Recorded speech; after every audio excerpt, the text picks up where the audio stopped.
The Lord be with you. And with your spirit. A reading from the Holy Gospel according to St. John.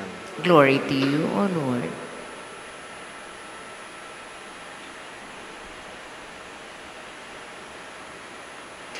Jesus raised his eyes to heaven and said, Father, the hour has come. Give glory to your Son, so that your Son may glorify you. And just as you gave him authority over all people, so that your Son may give eternal life to all who you gave him.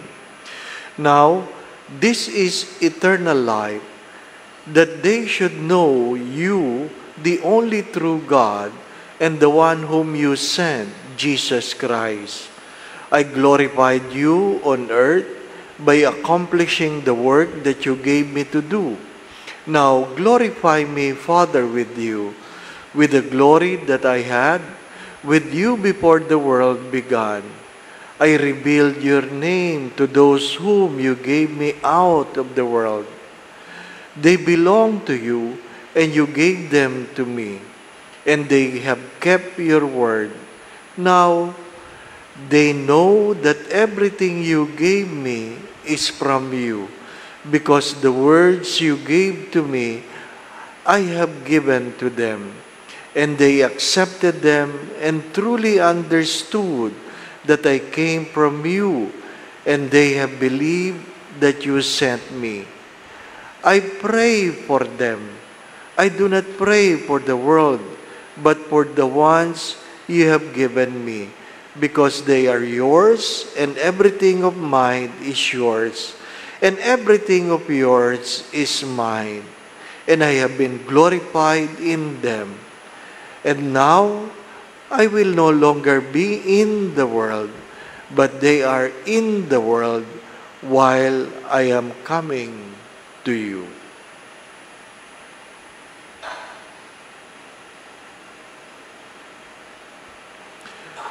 The Gospel of the Lord. Praise to you, Lord Jesus Christ.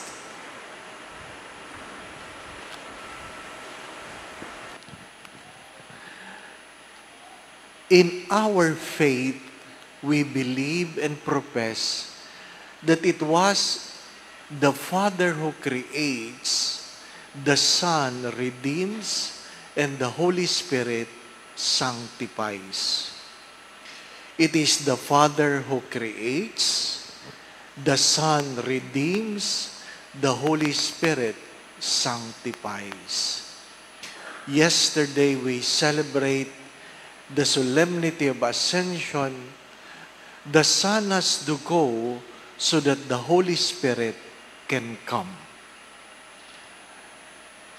My dear friends, my brothers and sisters, perhaps a more important question is, how many among us invoke the Holy Spirit in our decisions? How many among us prayed the prayer to the Holy Spirit?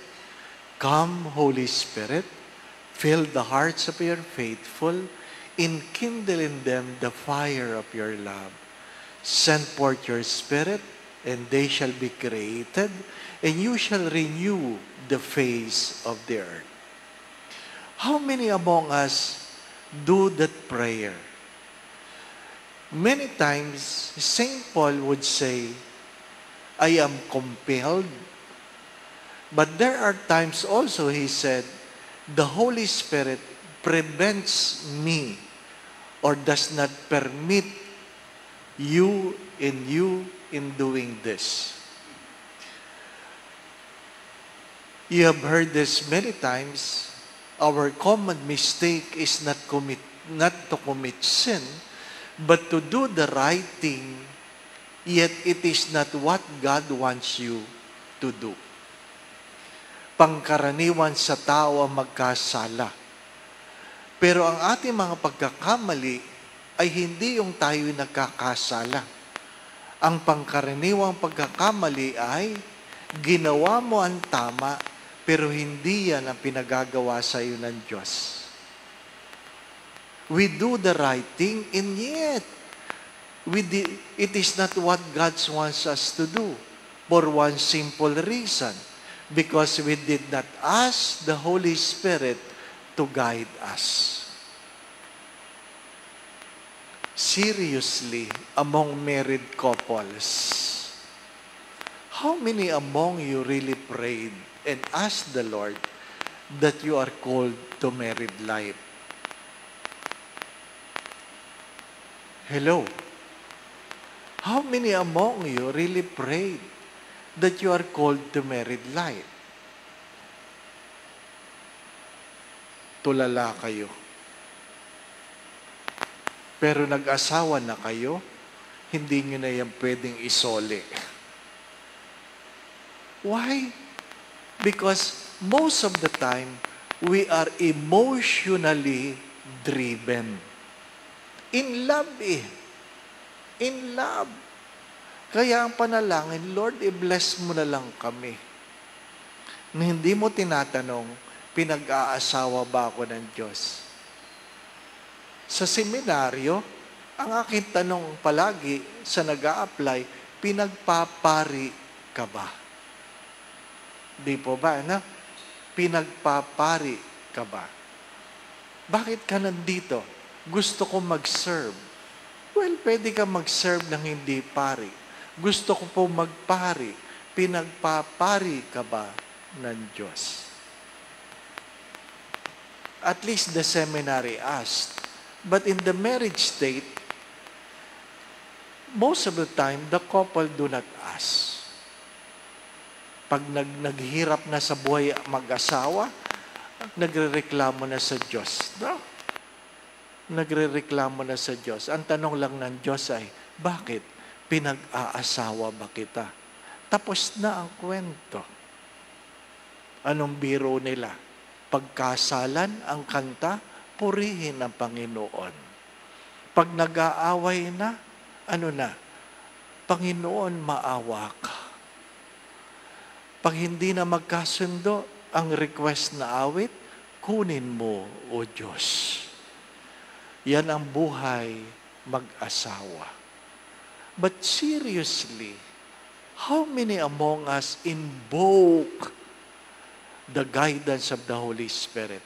That is the readings of today as we prepare to celebrate Pentecost Sunday. Amen.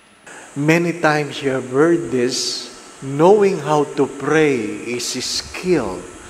Knowing what to pray is wisdom. But to pray is an act of excellence or virtue. But today, it's good to be reminded when you pray, you invoke the Holy Spirit. Ask the Holy Spirit to guide you. You can even ask the Holy Spirit what to pray for. The Lord be with you. And with your spirit. And may Almighty God bless you and your family, the Father, the Son, and the Holy Spirit. Amen. The Mass has been offered. We go in peace to love and serve the Lord. Thanks be to God.